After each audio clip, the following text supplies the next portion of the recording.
As the Beatles' charter plane arrived, it taxied away from the hundreds of fans waiting at the terminal to a deserted part of the runway used only by the National Guard. A mere half-dozen teenagers evaded the stringent security arrangements.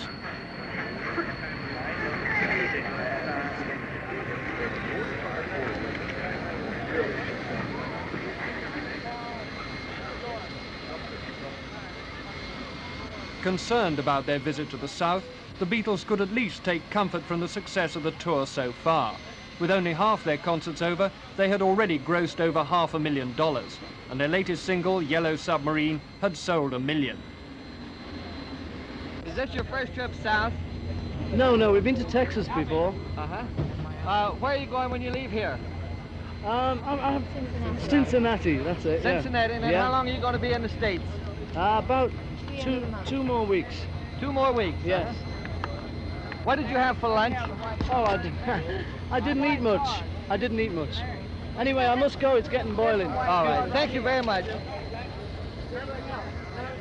Here, give it 2. Even the few teenagers who broke the police cordon never saw the Beatles. At the last moment, the police moved the group's transport onto the tarmac and left the heartbroken fans far behind.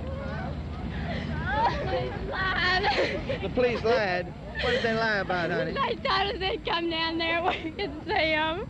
And you came all the way out here? Now, do you have a ticket for the show tonight? Yes. Well, are you going to the afternoon or evening performance? The evening. And who do you say lied to you? The police did. What did they tell you, honey? They told us they'd come down there. And they wouldn't let you come down here? Is that anything to cry over? When you wait 2.5 years, it is. In the 2 shows at the Coliseum, the Beatles hoped for an audience of 26,000. But as the fans began to arrive, it was clear that the first house was not sold out. Only days before, religious groups in the city had decided to hold a revivalist rally on the same date to demonstrate that here Christianity was no spent force. Outside the Coliseum, this small band of small demonstrators was the only sign of protest visible. At the Beatles' press conference, the questioning was friendly. The young people here were fan club officials and school magazine reporters. The only man to raise the religious issue was shouted down. All the same, the Beatles had been worried about their Memphis date. In their dressing room, I talked to them about it. What difference has all this row made to this tour, do you think? Any at all? Paul? I don't think it's made much. It's made it more hectic. It's made all the press conferences mean a bit more. People said to us, last time we came, all our answers were a bit flippant. And they said, why isn't it this time? And the thing is, the questions are a bit more serious this time. It hasn't affected any of the bookings. The bookings have been, the people coming to the concerts have been the same, except for the first show in Memphis, which was a bit down, but so what? The disc jockey, Tommy Charles, who started this row off, has said that he won't play your records until you've grown up a little. How do you feel about that? Well, I don't mind if he never plays them again.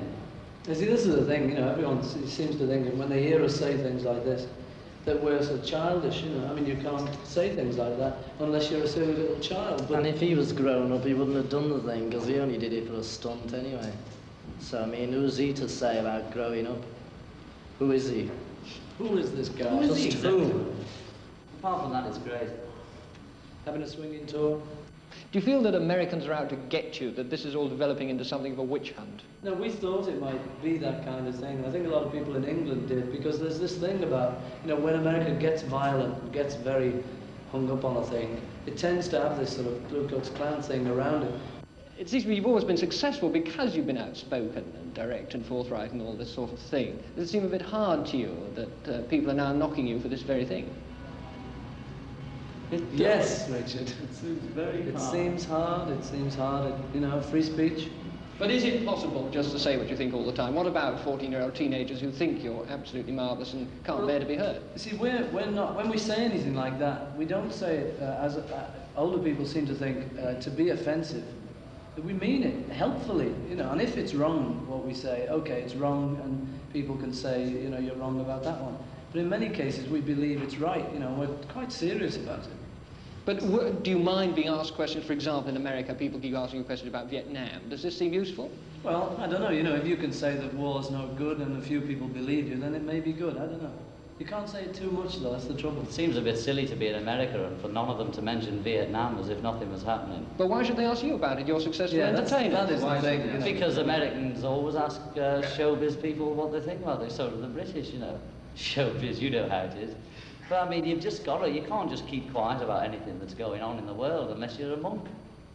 Sorry, monks, I didn't mean it. I meant actually.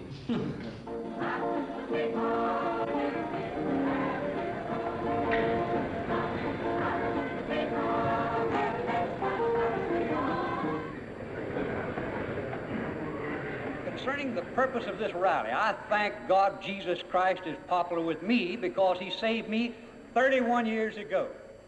And everybody here tonight, he's popular with you. Say amen, huh?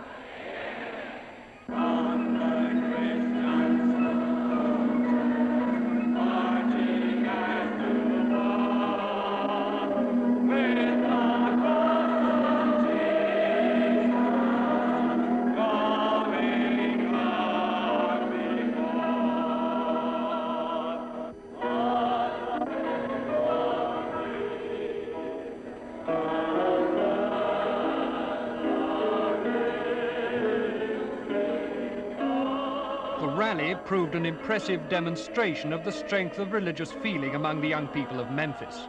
Equally, with their second show, a virtual sellout, the Beatles proved that their popularity was still unshakable. It doesn't matter about people not liking our records or not liking the way we look or what we say. You know, they're entitled to not like us, and we're entitled not to have anything to do with them if we don't want to, or not to regard them. You know, we've all got our rights, you know. Harold,